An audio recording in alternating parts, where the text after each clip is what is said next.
right, Chiefs Kingdom, this feels strange, I will admit. For the first time in the Patrick Mahomes era, Kansas City has opened the season 0-2, add in the Super Bowl loss, and that is 3 straight defeats for a team that looked untouchable at Arrowhead just a year ago. But take a deep breath. No one is saying it's time to panic. I still believe with Mahomes, Andy Reid, Travis Kelce, Chris Jones, and Steve Spagnuolo, this team is always going to be in the mix, but it is fair to admit that this start doesn't look like the Chiefs that we're used to seeing. Still, the stat that's really jumping off the page is Mahomes is the team's leading rusher through 2 weeks with 123 yards. That is more than the rest of the roster combined. And not a single one of those was a designed run.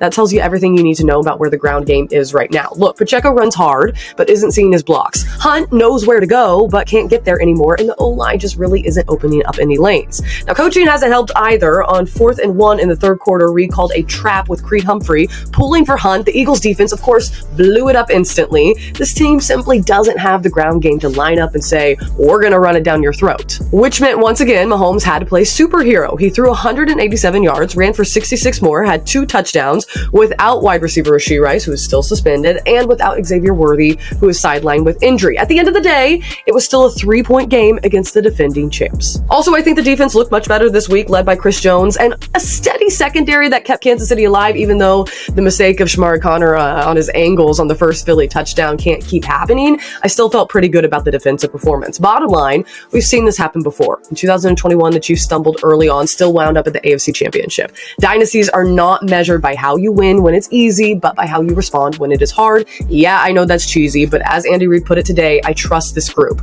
We have a good leadership. They'll stay together. They'll work hard on cleaning things up. There's nobody more aware of it than the guys. 2 weeks in, it's not panic time. We're just about to find out what kind of season this Chiefs team really wants to have.